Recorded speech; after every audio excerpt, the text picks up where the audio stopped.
Bem, agora nós vamos falar sobre os princípios que orientam o nosso modelo de processo penal, que, como nós já vimos, é um modelo acusatório, né? Nós temos aí uma série de princípios consagrados na Constituição e que são as linhas gerais, né, que vão guiar esse nosso sistema processual penal.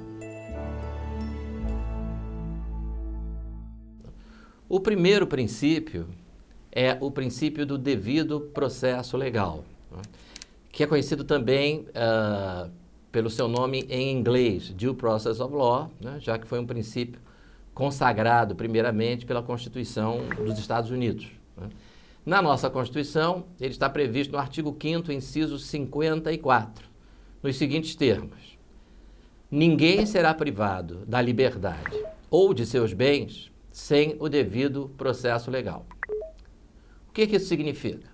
Significa que para haver o cerceamento da liberdade de alguém, ou para que essa pessoa seja privada de um bem, é indispensável observar todas as formalidades previstas em lei. Não é admissível uma restrição à liberdade de ir e vir que não tenha previsão legal. Vejam, nós vamos focar aqui na liberdade de ir e vir, daquilo que nós chamamos de liberdade ambulatorial. Por quê? Porque nós estamos falando do sistema de justiça criminal, não é? Nós estamos falando de processo penal. E a pena mais comum, não é? A pena mais importante hoje no ordenamento jurídico brasileiro e, de resto, hoje, no mundo inteiro, é a pena privativa de liberdade, não é? Então, o nosso foco aqui é nessa cláusula do devido processo legal que diz que ninguém poderá ser privado da sua liberdade, né, sem a observância desse conjunto de formalidades que a gente chama de devido processo legal. A restrição à liberdade, ela só pode acontecer se ela tem por base um dispositivo legal que de forma expressa contempla essa restrição à liberdade. Em outras palavras, isso significa que não é admissível uma restrição à liberdade de ir e vir que não tenha previsão legal. Por mais que ela possa parecer conveniente, por mais que ela possa parecer oportuna, necessária, em determinada situação concreta, se ela não tem previsão na lei, ela não pode ser adotada. Eu vou dar um exemplo. Imaginem que Caio, cirurgião, é acusado de causar a morte do seu paciente, Tício, por erro médico, imperícia. O Caio, o médico, ele será processado e eventualmente condenado a uma pena de prisão. Ele praticou um homicídio culposo. Ele não pode, porém, antes do julgamento, ter a sua prisão preventiva decretada. Por que ele não pode? Porque a lei, o artigo 313, inciso 1º do Código de Processo Penal, ele só admite prisão preventiva para crimes dolosos. E o Caio, como evidentemente vocês já perceberam, ele está sendo acusado de homicídio culposo. Ele não teve a intenção de matar o paciente, ele matou o paciente por erro médico, né? Naturalmente, você pode criticar uma lei como a nossa, que admite a prisão preventiva de um estelionatário, por exemplo, né? Mas não admite a prisão preventiva de um réu acusado de homicídio culposo. Só que o devido processo legal, ele precisa ser observado. E se a lei diz que não pode haver prisão preventiva, senão em crimes dolosos, né, essa restrição à liberdade não está prevista em lei. Se não está prevista em lei, não pode ser adotada. Outro exemplo, imaginem um decreto obrigando a população inteira de determinada cidade ou de determinado estado a se recolher ao domicílio, um recolhimento domiciliar, que alguns chamam de toque de recolher, por razões de saúde, por razões de segurança pública, ou por outra razão qualquer.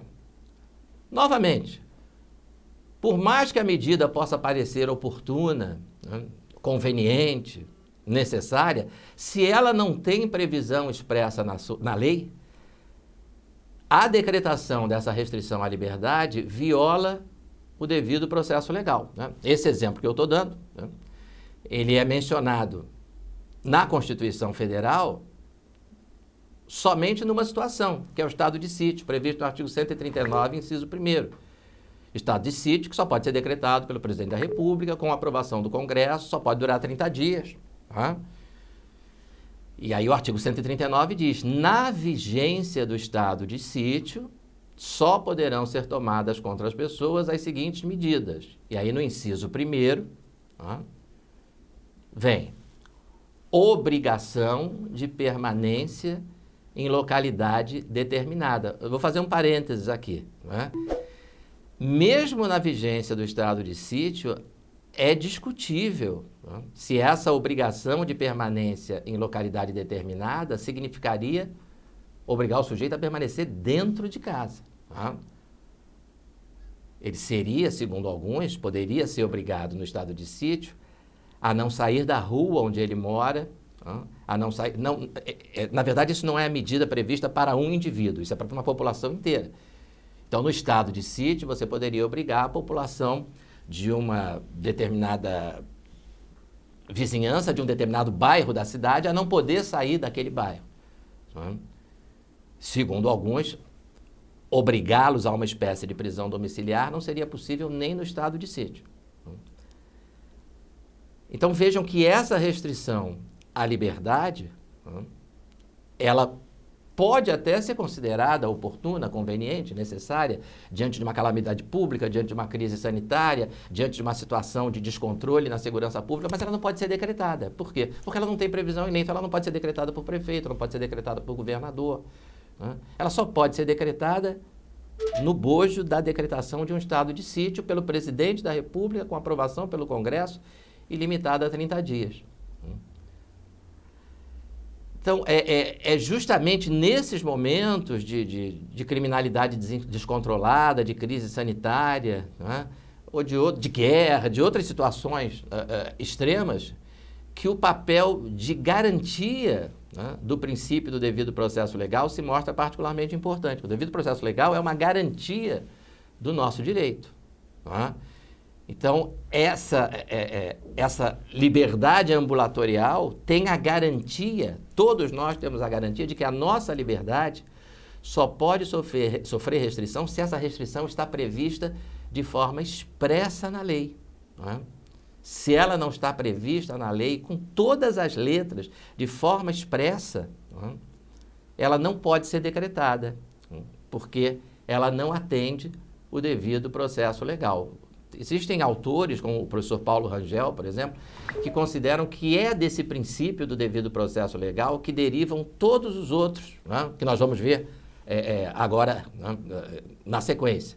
Todos os demais princípios do processo penal derivam, na visão de alguns autores, do devido processo legal.